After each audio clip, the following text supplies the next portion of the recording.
이야기라는 제목 기억나십니까?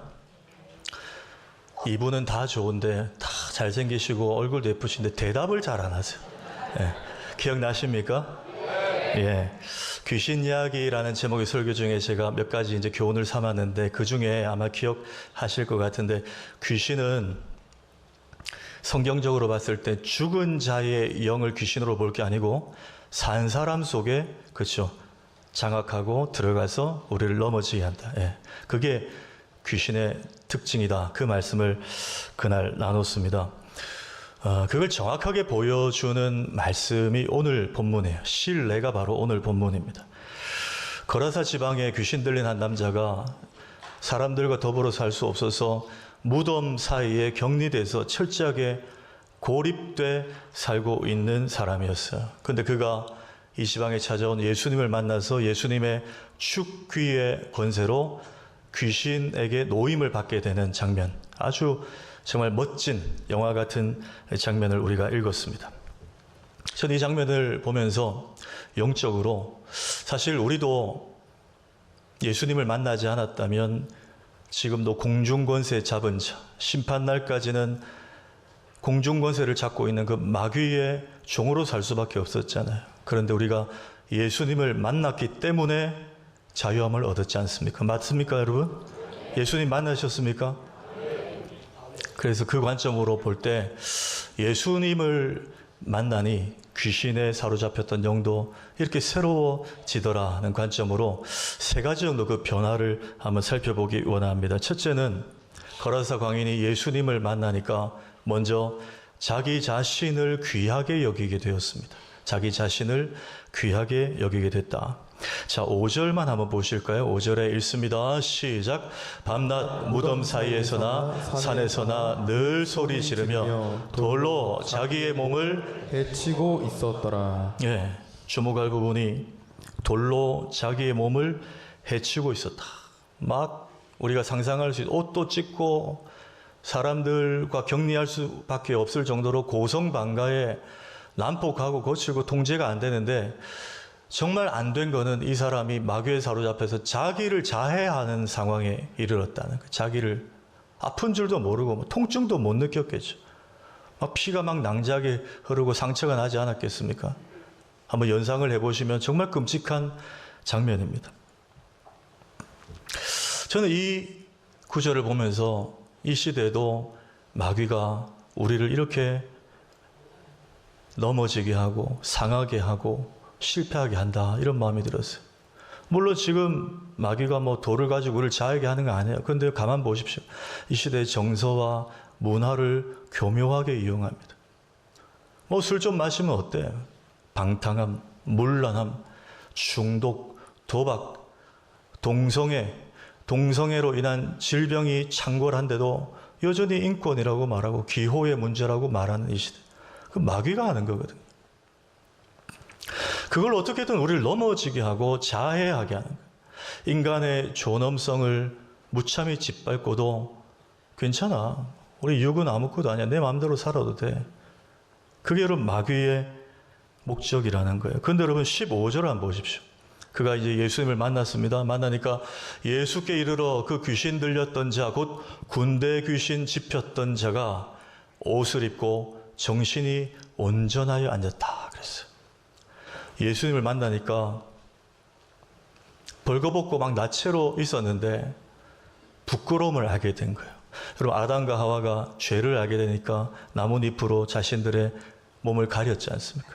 수치를 알게 된 거예요. 예수를 만나니까 죄를 알게 되고 다시 정상적인 사람으로 회복이 됐다는 거예요. 여러분 마귀가 하는 일과 예수님이 하는 일이 대조가 되시죠.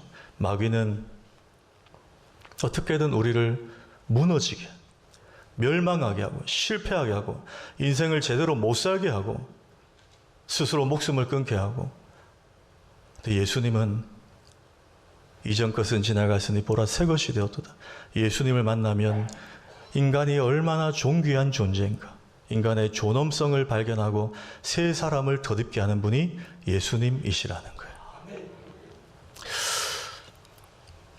제가 고신교단에서 자랐지만 여기 아마 고신교단에 오래 신앙생활 하신 분들 계실 거예요. 그런데 예전에 고신교단도 굉장히 보수적인 신학과 교회 생활을 가르치는 교단이지만 고신보다도 더 보수적인 신학과 신앙을 가르치는 교단들이 몇 있었습니다. 제가 아는 대선배 목사님이 그 교단 출신이셨는데 그분과의 대화를 통해서 들은 이야기입니다. 그분이 20대 때 주일 아침에 교회를 가려고 일어났는데 배가 막 뒤틀리듯이 너무 아프더라는 거예요. 너무 아파요. 그런데 그분이 속한 교단과 교회는 주일에 돈 쓰면 안 된다. 병원 가면 치료비 계산해야 되잖아요. 버틴 거예요. 언제까지? 밤 12시까지. 밤 12시 딱 지나고 응급실로 달려갔습니다. 갔더니 이미 맹장이 파열돼 있었어요. 근데 제가 더 안타까운 것은 그분이 그 이야기를 하면서 굉장히 자랑스럽게 얘기를 해요.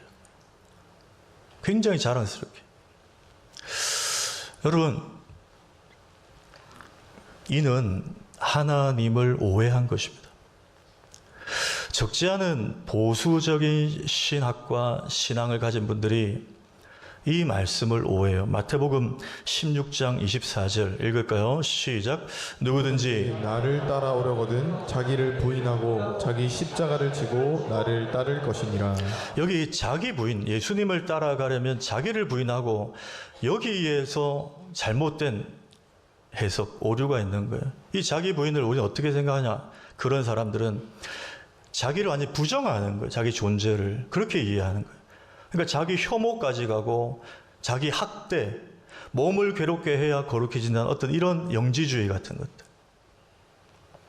근데 여러분, 저기 자기를 부인하고는 문맥상 예수님이 제자들을 제자 훈련시키실 때 하신 말씀이에요. 나를 따르는 제자의 길을 살아가려면 예수 그리스도가 주인된 순종의 삶을 살아야 된다는 의미의 자기를 부인하고 해요. 그러니 아까 좀 전에 언급했던 그 목사님도 그런 선택은 죄송하지만 신앙이라기보다는 자신의 신념에 가까운 선택이에요. 왜 그런가? 여러분, 하나님이신 예수님도 공생의 3년 동안 성경의 기록만 봐도 안식일에 뭐 하셨습니까? 병 고치셨어요. 손 마른 자를 회당에서 고치신 일, 요한복음 5장에 베데스다 연못에 38년 된 환자를 고친 날도 안식일이었어요. 바리새인들이 비난했습니다. 왜 안식일에 의료 행위를 하냐? 일하냐는 거예요. 얼마나 비난받았는지 몰라요. 근데 예수님이 뭐라? 내가 안식일의 주인이고 안식일은, 주일은 생명을 살리는 날이라는 거예요. 지친 심령들이 주의 전에 나왔을 때 그들에게 율법을 강요하고 계속 매이게 하는 것이 아니고 다시 회복해 하고 살아나게 하고 살 소망을 제시해 주는 날이 안식일이요, 주일이라고. 주님이 그걸 강조하셨어요. 얼마 전에 한 방송을 보는데 평생 한 20년 넘게 서울에서 한 빌딩 청소하신 60대 넘은 아주머니 한 분이 한 신부님과 대화하는 장면이었어요. 그 아주머니는 병상에 누워있고 얼마 전에 좀 속이 안 좋아서 병원을 갔더니 대장암 말기라는 거예요. 신부님이 이제 위로한다고 오신 거예요. 근데 그분이 그 대화 속에 하는 말이 인상적이었어요. 이렇게 얘기해요. 남편하고 자식들한테는 하나도 안 미안하다는 거예요. 왜? 들어보니까 20년 빌딩 청소하면서 남편이 조금 이제 일을 잘 안 했나 봐요. 남편 뒷바라지, 그다음 자녀들 대학 등록금까지 이분이 청소해가지고 다 뒷바라지 헌신적으로 한 거예요. 정말 가족 위해서 헌신적으로 했는데 찾아온 거는 대장암 말기라는 거예요. 자기한테 미안하대요. 자기한테. 자기 자신에게. 들어보니까 한 번도 백화점 가서 옷을 사 입은 적도 없고 누가 사주는 거 아니면 고깃집에 외식하러 간 적도 없대요. 그만큼 허리띠 졸라매고 가족들 왜 헌신한 거예요. 근데 지금 돌이켜보니까 그 흔한 미용실 가서 파마 한 번 못했고 몇만 원 든다고 내 자신에게 너무 미안하다고 얘기하는 거예요.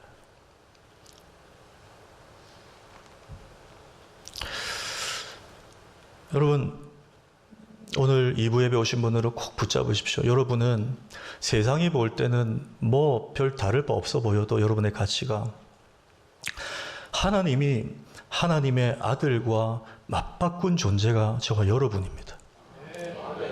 그게 여러분의 가치입니다. 가치. 존엄성이고 존귀함이 거기에 있어요. 나를 보면 존귀하지 않아요. 그러나 하나님 아들 예수의 십자가를 보면 우리가 얼마나 존귀한 존재인지가 발견되어지는 거예요. 그 마음으로 살아야 됩니다. 여러분 자신을 사랑하십시오. 여러분을 존귀 여기십시오. 여러분 자신을 사랑하라고 해서 이기적으로 살라는 말이 아니에요. 그건 분별하실 거예요. 자기를 먼저 사랑해야 타인을 사랑할 수 있어요. 내 이웃을 내 몸같이 사랑하라. 자기 몸을 사랑하는 사람이 그 사랑을 이웃에게 전가할 수 있다는 거예요. 하나님이 사랑하신 존재는 함부로 살 수 없습니다. 내 몸을 대충 막 굴릴 수가 없어요. 아마 오늘 예배 마치고 딱 예배당 나가시면 마귀가요 또 우리 귓가에 유혹할 겁니다. 공격해요. 마음대로 살아도 돼. 한 번뿐인 인생인데 하고 싶은 거 해. 먹고 싶은 거 먹어. 가고 싶은 데 가. 마귀는 또 유혹해요, 여러분. 그러면서 이럴 거예요. 원래 목사들은 설교는 그렇게 해. 어떻게 설교대로 살아. 그게 마귀가 유혹하는 거예요. 근데 여러분 그때 아멘 하시면 안 되고 선포하셔야 돼요. 대적하시길 축복합니다. 그럴 수 없다. 나는 하나님의 아들과 맞바꾼 존재다. 그 가치 때문에 나는 막 살 수 없다는 거예요. 우리 자녀들에게도 여러분 아침마다 그거 알려주세요. 너는 하나님의 자녀다. 하나님의 자녀는 더러운 옷을 입을 수 없다. 하나님의 자녀는 마귀에게 압도당하는 삶을 살 수가 없다. 그게 복음이죠, 여러분. 그 은혜가 우리 성도들 가정에 충만하기를 축복합니다.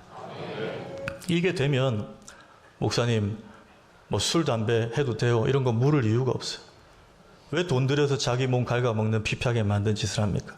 그거는 자연스럽게 끊어져 나가는 거예요. 두 번째는 그 다음은 가까이 있는 이들을 귀하게 여기게 된다는 거예요. 가까이. 처음에는 자기 자신, 그 다음 가까이 있는 주변인들이에요. 자, 18절 중반부터 한번 볼까요? 읽습니다. 시작. 귀신 들렸던 사람이 함께 있기를 간구하였으나 허락하지 아니하시고 그에게 이르시되 집으로 돌아가 주께서 내게 어떻게 큰 일을 행하사 너를 불쌍히 여기신 것을 내 가족에게 알리라 하시니. 지금 이 사람이 귀신이 떠나가고 나니까 예수님이 보이고 그의 제자들이 보여요. 그래서 나도 이 은혜에 감격해서 이분을 따라다니며 이분이 하는 일을 도와야 되겠다. 그렇게 생각한 거예요. 그런데 예수님이 너 따라오지 말라고 했어요. 왜 그랬을까요, 여러분? 아니 제자가 한 명이라도 더 있으면 전도에 도움 될 거 아닙니까? 하나님 나라 세워가는데 일조할 거 아니에요. 또 이 사람은 간증이 있잖아요. 스토리가 있잖아요. 얼마나 많은 사람들을 주께로 돌아오게 하겠습니까? 그런데 주님은 너 나 따라오지 말고 먼저 집으로 돌아가라는 거예요. 왜 그렇게 했을까요? 예수님이 먼저 보신 것이 있어요. 여러분 이 사람은 아마도 누군가의 남편이자 누군가의 아빠였을 거예요. 그러면 수어 달, 적어도 수어 달 동안 가족과 떨어져서 무덤가에 쇠사슬을 묶인 채로 비명 지르고 자해하며 산 인생인데 남편도 없이 아빠도 없이 그 남은 가족들은 몇 달 동안 어떻게 되어 있었을까요? 첫째, 경제적으로 결핍. 둘째, 정서적, 심리적인 압박. 여러분 그 동네 사람들이 얼마나 그 집 가족들 자녀들에게 손가락질했겠습니까? 저 아빠가 귀신 들려 가출했다고, 저 소망 없는 집이라고, 부정탄 집이라고 얼마나 혐오스러운 말도 들었겠어요. 주님은 그걸 보시는 거예요. 네가 먼저 가야 될 곳은 내 뒤가 아니라 가정으로 돌아가라.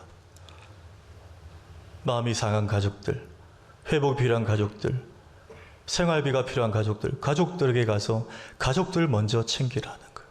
그에게 일어난 일을 가족들에게 다 알려주라. 주님은 가족들에게 돌려보냈습니다. 여러분, 우리는 전도도 해야 되고 선교도 해야 되고 교회 봉사도 해야 됩니다. 너무 귀한 거예요. 그러나 그것만 거룩한 주의 일이 아니라는 거예요. 상황에 따라 때로는 내 가족들을 먼저 챙기는 일, 내 가까운 이들의 신앙을 먼저 살펴주고 그들이 혹시 실족하지 않았는지를 챙겨봐 주는 일, 그것도 거룩한 주의 일이라고 주님이 말씀하시는 거예요. 여러분, 예수님이 이 일을 먼저 모범을 보이셨잖아요. 예수님은 십자가에 달려 죽으셨습니다. 그런데 그 일은 온 인류의 죄를 대속하는 정말 글로벌한 일, 거국적인 위대한 사역이었어요. 그 대사를 치르는 순간에도 예수님은 마지막에 자신의 어머니를 생각했습니다. 요한복음 19장 볼까요? 요한복음 19장 26절에 여자여 보소서 아들이니다. 요한에게 어머니 이제 이 친구가 아들 노릇할 겁니다. 그리고 요한에게는 보라 이제 너희 어머니처럼 모셔라. 네가 맡아달라고. 아마도 학자들이 생각하기에 예수님의 육신의 아버지 목수 요셉은 일찍이 세상을 떠났지 않았는가. 그래서 요한에게 부탁하는 게 아닌가. 그 대사를 치르면서도 예수님은 어머니를 생각하셨다는 거예요. 저기 안산에 가면 동산교회라고 큰 교회가 있는데 거기 은퇴하신 김인중이라는 유명한 목사님이 있습니다. 그분의 책 중에 재밌는 전도라는 책이 있어요. 그 책에 나온 이야기입니다. 그 교회에 한 권사님이 정말 비가 오나 눈이 오나 새벽기도 안 빠지시는 정말 기도 열심히 하시는 권사님이 계셨어요. 근데 그 권사님이 하루는 목사님께 면담을 요청했어요. 목사님도 대충 그 가정의 상황을 알고 있었지만 들어보니까 굉장히 심각했습니다. 들어보니 그 남편분이 불신자인데 요즘에는 너무 심해가지고 거의 매일같이 술을 먹고 중독 수준으로 술 먹고 새벽에 현관문 차고 들어온다는 거예요. 그리고 나자빠져 잔다는 거예요. 수십 년을 참았는데 이 권사님도 이제 남성 호르몬이 충만한지라 본인도 화딱지가 나가지고 요즘은 발로 툭툭 깨운대요. 목사님 어떻게 하면 좋냐고. 저 인간 저거 예수 믿고 회개해야 되는데 근데 이제 소망이 하면 기도할 힘도 없다. 어떻게 해야 되겠냐. 그랬더니 목사님이 그 권사님께 되물었어요. 권사님 정말 남편분이 예수 믿고 돌아오기를 지금도 원하고 기도하십니까? 그럼요 목사님, 당연하죠. 그러면 권사님 이제부터 눈 딱 감고 몇 달만 제가 하라는 대로 하십시오. 뭔데요? 권사님 이제 매일 그렇게 새벽기도 나오지 마세요. 제가 권사님 가정에서 기도할 테니까 권사님 매일 그렇게 나오지 말고 집에 계시다가 술 드시고 남편이 새벽에 들어오면 주무시지 말고 기다렸다가 90도로 다녀오셨습니까? 이렇게 인사를 하라는 거예요. 현관문 앞에서. 그리고 자고 남편이 일어나면 콩나물국이나 해장국 끓여가지고 매일 안녕히 주무셨습니까? 이렇게 하라는 거예요. 처음엔 여러분 그 남편분이 아내를 보면 무슨 마음이 무섭겠죠. 이 여자가 왜 이러나, 뭐 돈 날렸나, 뭐 보증 섰나 이러겠죠. 이게 반복이 된 거예요. 한 6개월가량. 어떻게 됐을까요? 아무 일도 일어나지 않았다면 제가 이 예화를 말씀 안 드리겠죠.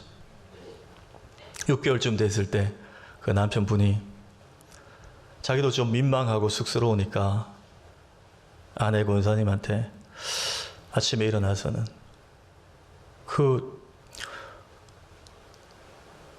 당신 가는 교회 나도 한번 가보자. 할렐루야. 새벽 기도도 중요한데 아내가 변하니까 자기 입으로 교회를 가보자. 그 교회 안수 집사님이 되셨대요. 놀라운 일이죠, 여러분. 여러분 오해하지 마세요. 새벽 기도 중요하지 않다는 거예요. 새벽 기도 하시는 분들 너무 귀하세요. 그런데 그것도 거룩한 주의 일이지만 옆에 있는 내 가족을 위해 그리스도의 사랑으로 섬기고 챙기는 것, 그것도 거룩한 주의 일이라는 거예요. 예수님께서 십자가에 죽으시고 사흘 만에 부활하시고 40일 지상에 계시다가 승천하실 때 마지막 제자들에게 명령을 남기셨는데 한번 볼까요? 사도행전 1장 8절에 읽습니다. 시작. 오직 성령이 너희에게 임하시면 너희가 권능을 받고 예루살렘과 온 유대와 사마리아와 땅끝까지 이르러 내 증인이 되리라 하시니라. 저 말씀을 하실 때 예수님이 마태복음 28장과 사도행전 1장에 강조하신 게 너희가 성령을 받을 때까지 예루살렘을 떠나지 마라 그랬어요. 그 말은 제자들이 저 당시에 살던 곳, 있던 곳이 예루살렘이었다는 거예요. 그럼 여러분 답이 나왔습니다. 우리가 먼저 하나님 나라를 세워야 될 곳은 유대, 사마리아 땅끝, 그게 먼저가 아니고 내가 지금 밟고 있는 이 땅이라는 거예요. 부민동부터라는 거예요. 여러분이 내일 출근하실 일터, 사업장, 직장, 대학생들의 캠퍼스, 거기서부터 하나님 나라가 세워져야 된다는 거예요. 그게 하나님이 요구하시는 거룩한 먼저 되어야 될 주의 일이라는 거예요. 이 은혜가, 이 결단이 우리에게 있길 축복합니다. 마지막 세 번째, 마지막으로 예수님을 만나니 예수님을 귀하게 여기게 되었습니다. 예수님이 정말 제일 귀하구나, 이렇게 여기게 됐다는 거예요. 자, 16절과 17절 한번 읽겠습니다. 시작. 이에 귀신 들렸던 자가 당한 것과 돼지를 본 자들이 그들에게 알림해 그들이 예수께 그 지방에서 떠나시기를 간구하더라. 귀신 들린 사람이 예수님 은혜 권세로 귀신이 떠나갔어요. 그걸 다 보았습니다, 이 사람들이. 그런데 조금 있다가 선생님 이제 됐으니까 저희 마을을 좀 떠나 주십시오 했다는 거예요. 생각을 한 것 같아요. 계산을 한 것 같아요. 예수님이 이 마을에 계시면 앞으로 저 남자처럼 귀신 들리는 일은 없을 거라는 안도감은 있었지만 13절에 보면 예수님이 그 군대 귀신들을 어디에 밀어넣습니까? 돼지떼 2,000마리에 밀어넣고 몰살시켰거든요. 그걸 본 거예요. 그러니 계산이 되는 거죠. 예수님이 계시면 귀신 들리는 자는 생기지 않겠는데 자신들의 양돈 산업에는 큰 손실이 발생할 것 같다는 거예요. 2,000마리나 죽었으니까. 그러니까 이분은 그렇게 우리가 함께 살고 싶지 않은 분이다. 영적으로 적용하면 예수님 모시면 얻게 되는 축복보다 잃게 되는 손해가 더 크게 보인 거예요. 예수 안 믿었으면 내가 이런 일 안 겪어도 되는데 예수 믿는 바람에, 교회 다니는 바람에 내가 이런 손해와 제약을 겪는다. 10수년간 종교 조사를 보면 변함없이 지속되고 있는 것이 기독교 인구 중에, 특히 코로나 때도 그랬죠. 기독교 인구 중에 적지 않은 숫자가 타 종교로 개종하는 케이스인데 그 타 종교 중에 가장 도드라지게 퍼센테이지가 개종률이 높아진 곳이 기독교에서 로마 가톨릭, 천주교로 이동하는 분들이 많아졌대요. 근데 그분들의 다수의 얘기는 왜 기독교에서 천주교로 갔는가? 하나같이 하는 얘기가 기독교는 제약이 너무 많다는 거예요. 하지 말라, 하면 안 돼, 이게 너무 많다는 거예요. 근데 성당에 가보니까 별 그런 게 없어요. 술, 담배 해도 돼요. 제사 터치 안 해요. 그러니 뭐 같은 하나님 갖고 그냥 그렇게 다니면 안 되나, 성당이나 교회나, 이런 마음으로 가는 분들이 적지 않게 있다는 거예요. 한 10년 전이었습니다. 제가 우리 교회 부목사 때 저희 교구에 장례가 나서 하관 예배를 인도하러 저 노포동의 영락공원에 우리 성도님들과 함께 갔어요. 가보시면 아시겠지만 가자마자 바로 그렇게 절차를 밟지 않습니다. 접수를 하고 좀 기다리는 시간이 있어요. 기다리는데 추운 겨울이었습니다. 그래서 우리 성도님들과 그 식당 의자에 좀 앉아서 대기하고 있었고, 저는 좀 건조한 거를 싫어해서 그 후문 쪽에 바깥 마당에 이렇게 좀 나가보았습니다. 나갔더니 사제복을 입은 신부님이 아마 자신의 성당에 장례가 났나 봐요. 같이 온 성당 사람들과 마주보고 앉아서 너무나 맛있게 담배를 피우고 있는 거예요. 얼마나 부럽든지요. 그 자유함이. 예. 여러분 아시죠? 신부님들은 그런 데 대해서 전혀 제약이 없습니다.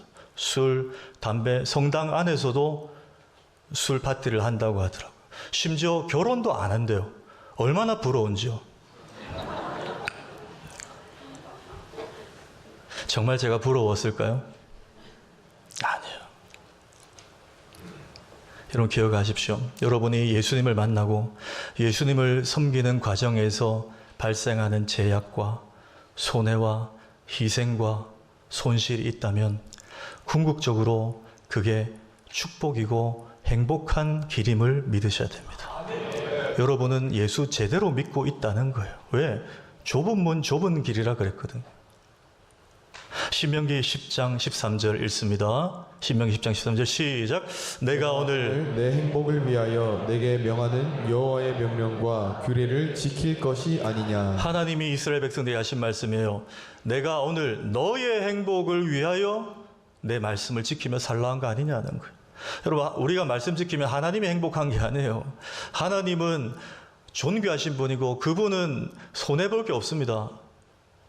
우리가 하나님 말씀 지키면 오히려 그 말씀 안에 살면 죄로부터 보호받게 되고 영원한 영생의 길로 안전하게 가기 때문에 너의 행복을 위하여 내가 하지 말라고, 이것도 하지 마, 그 길로 가지 마, 그렇게 내가 말하는 거 아니냐 그 말이에요. 제가 언젠가 금요철야 때 이야기를 들었어요. 방송인 전현무 씨가 한 방송에 나와서 후배 연예인과 대화를 하는데 이렇게 푸념을 해요. 야, 내가 내일 모레 나이가 50인데 아직도 우리 엄마는 전화 와서 횡단보도 건널 때 신호등 잘 보라고, 좌우 잘 살피라 그러고, 밥은 먹고 다니냐고, 일찍 다니라 그러고, 잔소리 때문에 미치겠어. 내 나이가 50인데 이렇게 푸념을 했어요. 그랬더니 그 후배 연예인이 이렇게 얘기를 해요. 형, 그걸 다 사랑해로 바꿔 들으면 돼요. 잔소리가 아니라 엄마의 자녀를 향한 사랑해. 내가 사랑하기 때문에 너한테 그렇게 하는 거야. 사랑하기 때문에 너의 행복을 위해서 그렇게 하는 거야. 그렇게 해석하고 들으면 된다는 거예요. 여러분, 우리 부민교회 성도님들은 예수 믿고 손해 좀 보셨습니까? 예수 믿고 문도 닫아야 되고, 예수 믿고 때로는 형편과 상황이 안 되는데도 어떤 선택과 결단을 해야 될 때도 있었을 거예요. 그러나 후회하지 마십시오. 그게 저와 여러분의 행복을 위해서 하나님이 주시는 음성이에요. 내가 너를 사랑하니까 그래. 내가 너를 사랑하니까 그래. 여러분, 이 음성이 들리는 분들은 정말 오늘 이 남자처럼 예수 만난 자의 삶의 변화의 능력으로 살아갈 수 있습니다. 이렇게 살아가신 우리 모두가 되기를 주의 이름으로 축원합니다.